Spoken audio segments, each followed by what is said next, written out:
speak. Camera and speed. Camera and speed. Sound and speed. Lord, please. Perfect. You say Slade 2, Tim 1. Anna's interview, Slade 2, Tim 1. Anna's interview, Slate 2, T1. And then you can get settled. If you want to get my monitor, so you can see all that sort of stuff.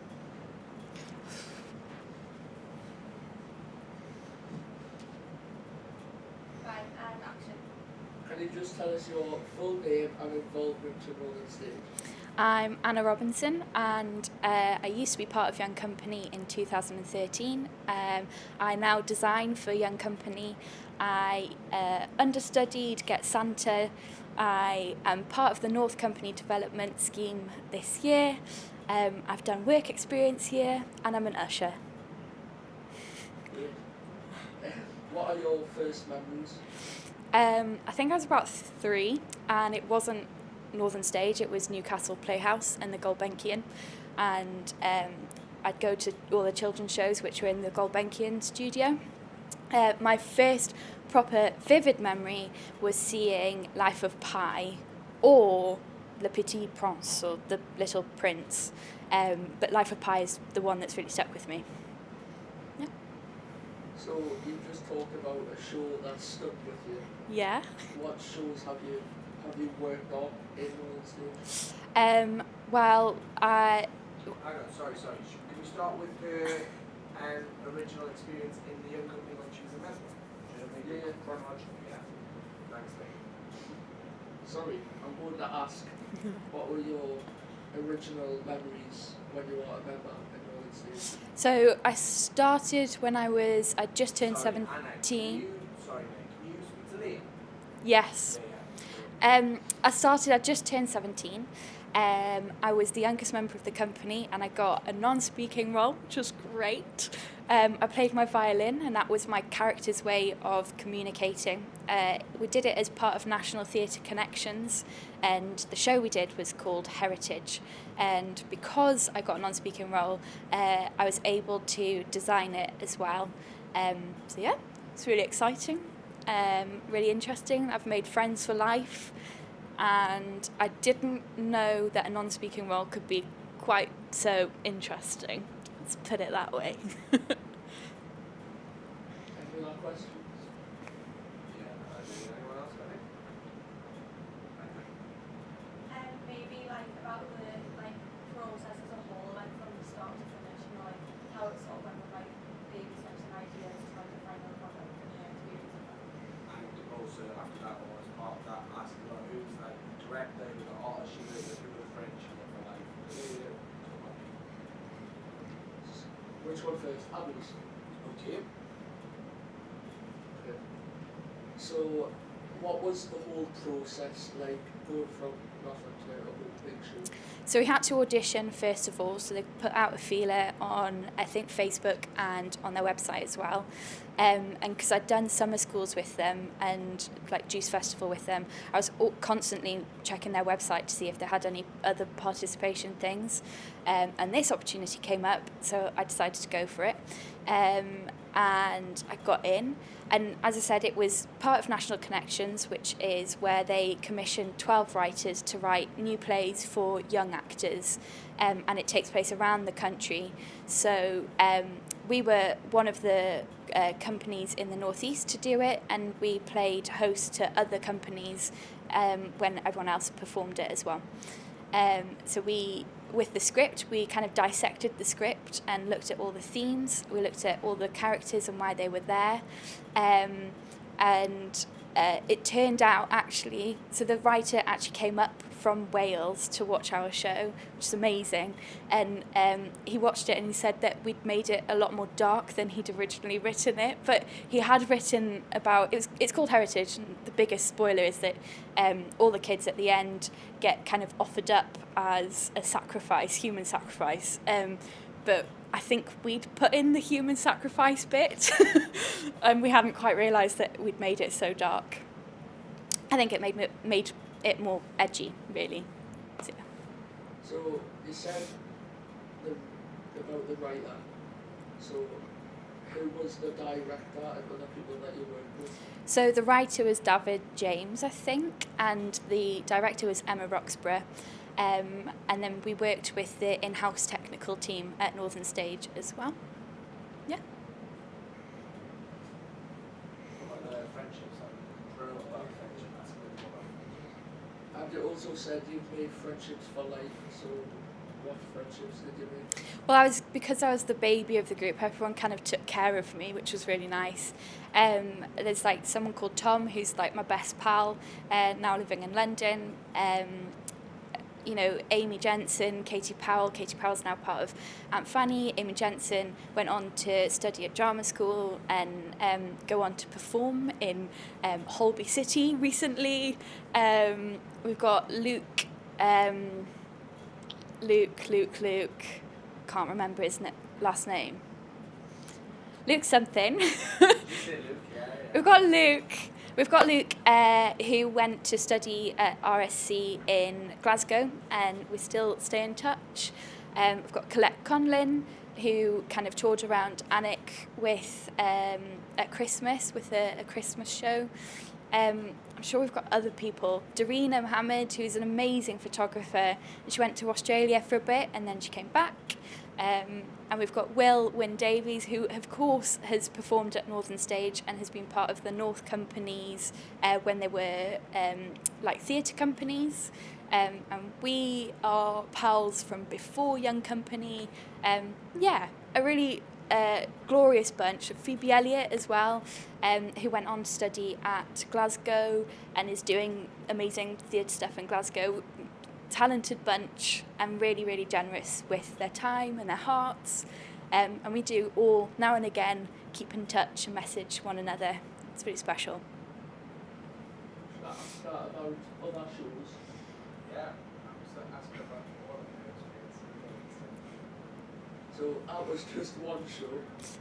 So we did another show called ENFJ, where we all took the Myers-Briggs personality test, and then we made a show about why we were performers and how that fitted in with our Myers-Briggs personality test results.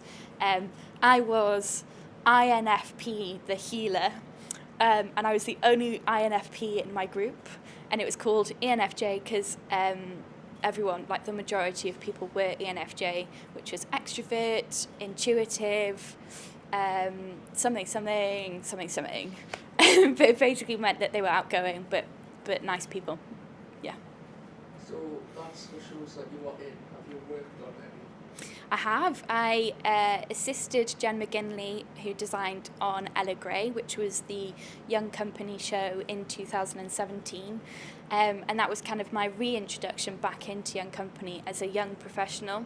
And I've now taken over Jen's role and I'm now designing for Young Company. So I designed their show last year, which was Where Do We Belong? And I'm designing their show this year, which is Where Do We Go Now? Amazing, someone did like a little step kick. Seriously, I did that. Yeah, talk about, asking about experiences working on the relaunch of the Young Company, working on Where Do We Belong Now, or Where Do We Belong, Where Do We Go From Here? May you also ask as well, please, like a different experience, because obviously you have experiences backstage and on stage, so it'd be nice to like talk about the differences. Oh, no. Chris, what was yours? Just ask me about the different shows and their experience on them. And, I also understudied, I didn't mention that. you know, So the it's- memories, how it impacted her, what were the good points, what were the stressful points, what were the pros and cons, all that sort of stuff. So you've worked backstage and on stage. Can you tell us about the differences? I thought that I was a performer and I needed all the attention, and it turns out I don't. It's really interesting. I really enjoy performing, and I'm recently just getting back into performing, but the design work is so interesting. You get to work with the director. Sometimes, like on Young Company, you get to work with the sound designer or alongside the sound designer, alongside the writer. And having Mark Melville, who's a sound designer, and Lee Matteson and Lawrence Lawrence Wilson. Sorry, go back, I'll say it again, please, that whole bit again. Okay. Just about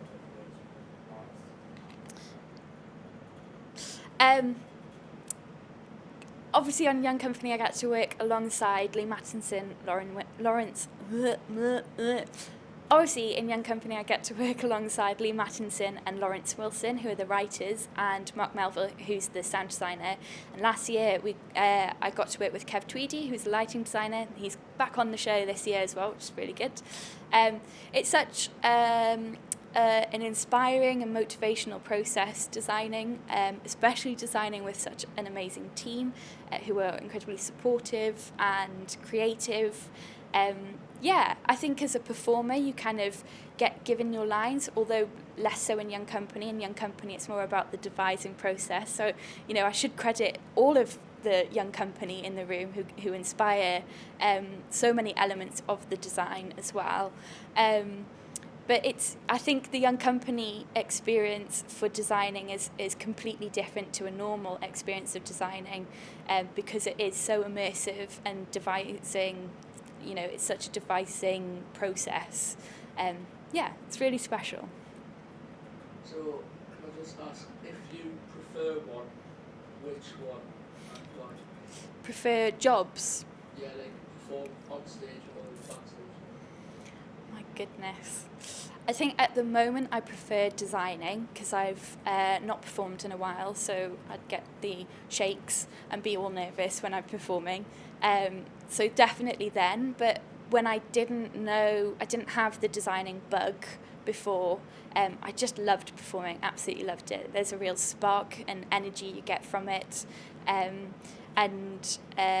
I really like interrogating texts as a performer as well and bringing your own to a character. I think it's a really giving role.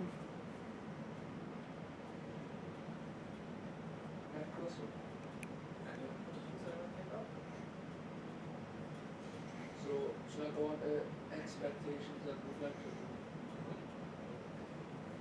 So, obviously in the show, you would have had expectations before, and were they met in the shows that you've done with?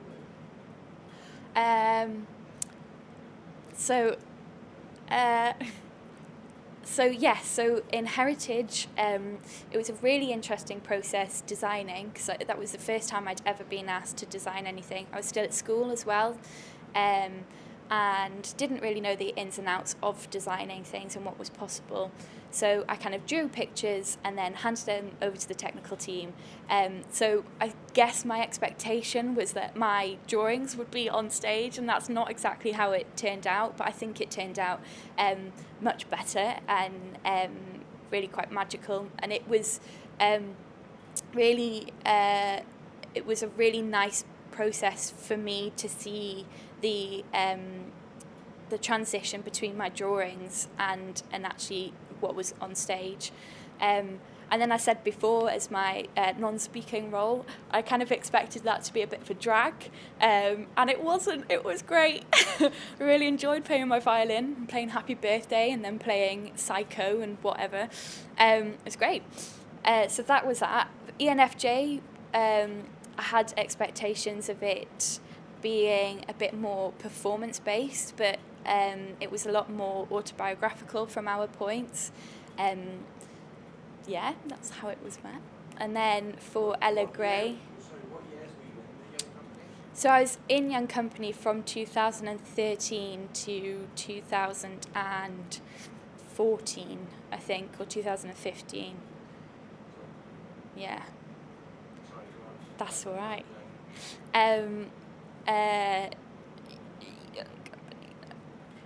Ella Gray, my expectations, I'm not sure I had many concrete expectations because I was assisting Jen McGinley, the designer. It was definitely her vision that we were putting into reality. And I didn't quite understand and know how the film aspect was going to meet the stage aspect.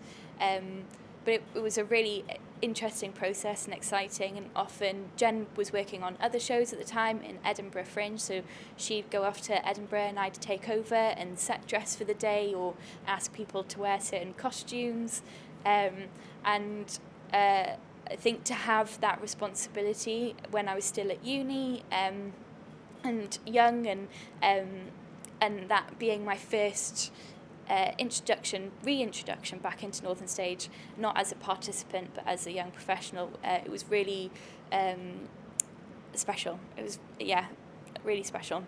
And then for Where Do We Belong was incredible. It was such high intensity and fast paced, and I think there wasn't any time to have expectations other than that it was going to be hot, good stuff. So when it happened, I mean, the final night I sobbed because I'm a soppy old gal. I think so. It was all very overwhelming, and I was really proud of everyone. We'd all been on this process together, and it kind of exceeded my lack of expectations. Do you have any expectations for the next upcoming show? For Where Do We Go Now? I think because I know the process a bit more, I know sort of where the audience are going to sit, and I know roughly what worlds are being created on stage, but it's very much like last year. It's so high paced that ideas change from week to week, day to day. So I won't know until 2 weeks before, and then when it happens, it will be amazing. I know that. That's my expectation, and it will be met. So you've already pretty much done it, but could you go through and say the reflection of each show you've worked on or reviewed? So, Young Company. Shall I go through reflection of each stage rather than show? So when I was part of Young Company, it was kind of a one in a million chance, and I wasn't expecting to get in. I remember my parents picking me up after the audition and saying that I looked white because I was so nervous and so stressed by this audition, but it was such an exciting and new experience that I'd had, and I got the phone call saying that I got in. I got the phone call saying, "You're in, and you're playing the non-speaking role." And it was sort of a moment of me going, "Yes! Oh, okay, cool." But it was fun, and I'm really, really thankful to have been part of Young Company. I think it's really exciting seeing where Young Company started and being part of it as a young professional when it's in this new fruition, new kind of light. And Friends for Life, and they're an incredibly talented bunch. I feel very honoured to have spent 2 years with that bunch.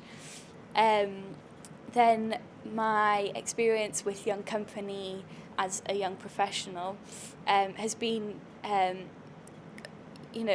also one in a million chance. There aren't many companies that work in this way, and there aren't many companies that are this generous with their imagination and creativity and time. And I think people would be really sad to miss out on that experience.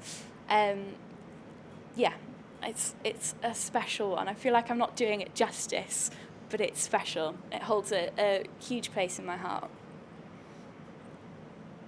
Any questions? Okay. Any other questions? I'd like you to ask about, and maybe with Northern Stage and answer about what Northern Stage means to you and what impact it's had on your life. So, you said it holds a place in your heart. So what does Northern Stage mean to you, and what's the biggest impact it's had on your life? Oh no! It's fine. Is that how you feel about it? I hate it! I don't hate it. Sorry, I'm probably like No, that's okay. bursting your It's eardrums. Northern Stage is my second home. I joke that I live there, but I feel like I do live there. I see it more than I see my own bedroom, and I'm very happy about that. It's given me confidence, confidence to go out on stage, confidence in following what I want to do or what I want to explore. It's kind of been a safe place for me. It's given me friends for life and contacts, which has been amazing. The chance to perform on Northern Stage's Stage 1, for instance, is an incredible opportunity and not one that everyone gets. And yeah, I'm incredibly humbled and honoured to have been part of Northern Stage's life and to be a customer and a worker. Yeah, I love it. Too much, some might say. Oh yeah, well as a customer, is there any shows that made a particular impact on you that you want to talk about? So, as a customer watching any shows, what's been a big impact? So I saw Life of Pi, but I'm not sure how old I am or how old I was when I saw Life of Pi. But I think I credit that to the moment when I decided I wanted to work in theatre or get involved in theatre. I was like really young, so it wasn't, sitting there going, I want to work in theatre. It was more, I want to be able to do what those people are doing. And it wasn't so much the story that I remember. In fact, I couldn't tell you the story of Life of Pi, but it was more about the theatre craft that I saw. I was kind of at that stage where I knew things were possible and I knew things that weren't possible, and I knew I had a better sense of reality, but also my imagination was still a bit wild. So, if I remember it, I still remember to this day. I still remember to this day waves crashing on stage, which of course couldn't have happened, but in my head it's there. And the biggest thing that I remember of Life of Pi was that one of the cast members, I think it was like a cast of seven men, I think, and they were all double rolling to play everyone. And one guy was using a moustache to tell the difference between different roles. He was talking about how powerful his god was, and his moustache fell off, and you could feel the audience go, oh my goodness, what's going to happen? And he just really calmly bent down and picked up his moustache and put it back on and said, God is so powerful, he moved the moustache from my face. And I'm naturally clumsy, and I break everything that I put in my hands, and I mess up all the time. And I kind of looked at this person and went, he's made a career out of this. I could do this. So yeah, that's Life of Pi. And then the design, I saw Peter Brook's 11 and 12, where it was a story set in the desert, and it was about people travelling across water. And it was the first time I'd seen this kind of avant-garde, also minimalistic kind of design and storytelling melded into one. And for that he had a circle of orange cloth, and for Cameron speed. It's on speed.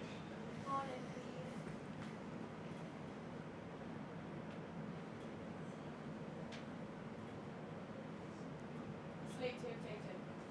Anna's interview, Slate 222.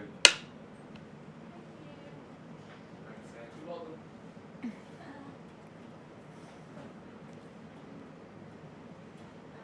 action, please. Action. So, you've mentioned that summer school. Was there any highs of that? Yeah, so I feel like I was 11 or 12 when I started doing summer school, and I think it was the second one they'd ever done. And it was run by Mark Calvert and Ruth Johnson, who are incredible, generous and humble performers and directors and theatre makers. So it was an incredible opportunity for me being so young to work with them as well. And what we did is we made a show in a week. We were under the illusion that we made a show in the week. I'm sure they had pre-planned schedules and stuff, but I was fooled then. It was a magical opportunity. I'd actually seen Mark Calvert perform in Christmas Carol as Bob Cratchit. He wore those famous wheelies and skated on. And I remember getting lost. I think it was like the first day or the second day, because Northern Stage is such a maze backstage and front of stage, to be honest. I got lost, and then Mark was coming down the stairs, and he said, you know, do you need any help? And I was like, yeah, I can't find my way. And he showed me the way, and then I turned around to my friends and went, oh, it's Mark Calvert, which is amazing. And now, you know, I have his number. We text. It's great. Biggest fan.